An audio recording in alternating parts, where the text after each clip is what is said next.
Hi friends, అందరికీ నమస్తే. Hi friends, ఈరోజు మనం ఈ వీడియో వచ్చి ఇండియాలో ఉన్న ఒక గ్రామం గురించి అయితే తెలుసుకుందాం ఫ్రెండ్స్.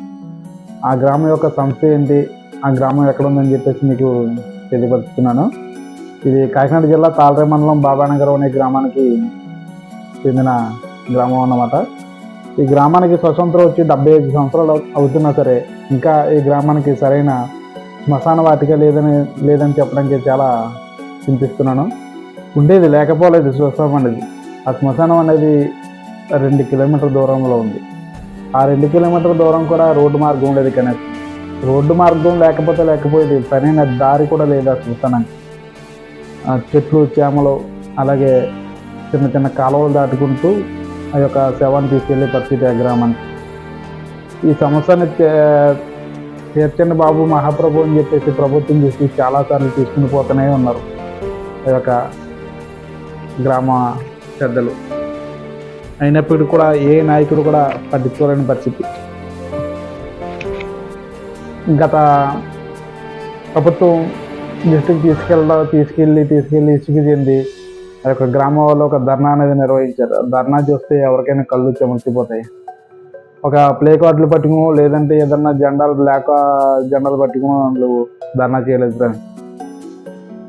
స్వయంగా ఒక చనిపోయిన శవాన్ని తీసుకొచ్చి రోడ్డు మీద పెడితే కానీ ఆ గవర్నమెంట్ స్పందించలేదు. ఆ రోజుని ఎట్టకేలకు ఆ యొక్క స్టేట్మెంట్ అనేది పేపర్ ద్వారా కలెక్టర్ గారి దృష్టికి చేరింది. ఆ కలెక్టర్ గారి నిర్ణయం మేరకు గత సంవత్సరం 2023 సంవత్సరంలో ఆ యొక్క గ్రామానికి ఒక 50 సెంట్ల భూమి అనేది శ్మశాన వాటికకి కేటాయించి ఉన్నారు. అధికారులు వచ్చి ఒక గ్రామంలో సర్వే చేసి రోడ్డు పక్కనే ఉన్న స్థలాన్ని వారికి కేటాయించారు. అక్కడ వరకు బాగానే ఉంది. ఇంతలోగా పక్కన ఉన్న గ్రామం ఏదైతే ఉందో మత్స్యకారులకు సంబంధించిన గ్రామం, అది వాళ్ళకి చెందిన భూమి అని చెప్పేసి వాళ్ళు అక్కడున్న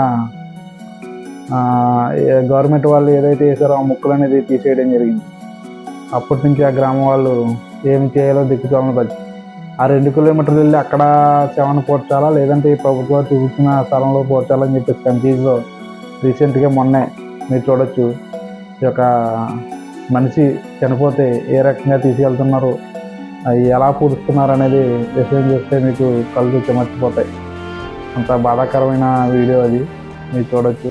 చూసారు కదా ఫ్రెండ్స్, ప్రపంచ దేశాలు అభివృద్ధి పదంలో దూసుకుపోతుంటే మన ఇండియాలో ఈ యొక్క గ్రామంలో కనీసం మనిషి చనిపోతే పోర్చడానికి కూడా కనీసం స్థలం లేకపోవడం చాలా బాధాకరమైన విషయం.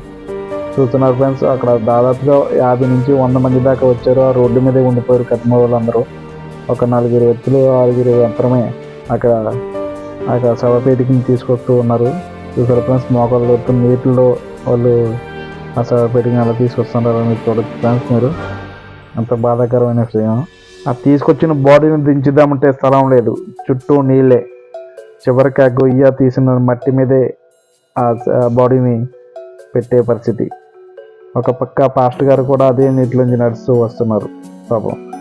అది చూడండి ఫ్రెండ్స్, ఆ గొయ్య తవ్వుతుంటే నీరు ఊరుతూనే ఉంది. చుట్టూ నీళ్ళు ఉంటే గొంతులోకి నీళ్ళు రాకుండా ఉంటాయా మరి? ఎంత దారుణమో చూడండి ఫ్రెండ్స్.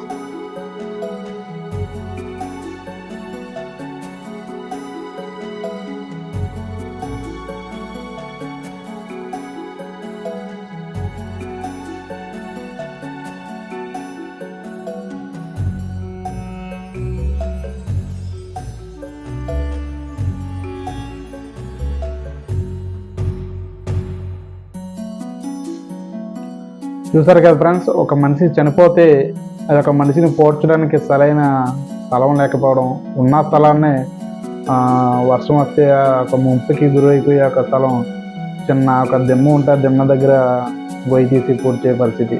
ఆ శవం తీసుకురావడానికి కూడా మోకాళ్ళు లోతు నీళ్ళలోంచి వాళ్ళు తీసుకొచ్చే పరిస్థితి. ఇటువంటి దుస్థితి ఏ గ్రామం కూడా రాకూడదని చెప్పేసి మనస్ఫూర్తిగా కోరుకుంటాము. ఈ గ్రామం ఎప్పటికైనా సరే ఇచ్చిన 50 సెంట్ల భూమి ఇప్పుడున్న ప్రభుత్వం వారు దృష్టిలో పెట్టుకుని దాన్ని ఏ రకంగా సరే దాన్ని ఫిలప్ చేసి మట్టితోటి ఆ గ్రామానికి ఇచ్చి సరైన రక్షణ కూడా ఏర్పరిచి ఆ గ్రామం యొక్క సంస్థను తీరుస్తారని చెప్పేసి మనస్ఫూర్తిగా కోరుకుంటున్నాం. అలాగే ఆ గ్రామానికి చెందిన తెలుగుదేశం సీనియర్ నాయకులు వినోద్ గారు వారికి మాట ఇవ్వడం జరిగిందంట. ఈ ఎట్టి పరిస్థితుల్లో ఈ సమస్యను మేము రెక్టిఫై చేసి అతి తొందరలోనే ఈ సమస్య పరిష్కారం చూపుతామని చెప్పారంటే వినోద్ గారు. చాలా సంతోషం అండి వినోద్ గారు. అలాగే మన ముమ్మడివరం నియోజకవర్గ ఎమ్మెల్యే గారు శ్రీ దాట్ల బుచ్చిరాజు గారు కూడా ఈ యొక్క గ్రామాన్ని దృష్టిలో పెట్టుకుని ఈ యొక్క సంస్థను అతి తొందరలోనే క్లియర్ చేసి ఆ యొక్క గ్రామ ప్రజలను మన్ననలు పొందుతారని చెప్పేసి మనస్ఫూర్తిగా కోరుకుంటుంటూ ఈ వీడియో నచ్చినట్టయితే లైక్ చేయండి, షేర్ చేయండి, సబ్స్క్రైబ్ చేయండి ఫ్రెండ్స్. మరిన్ని వీడియోలతో మీ ముందుంటాను. మీ ఆర్కే. బాయ్.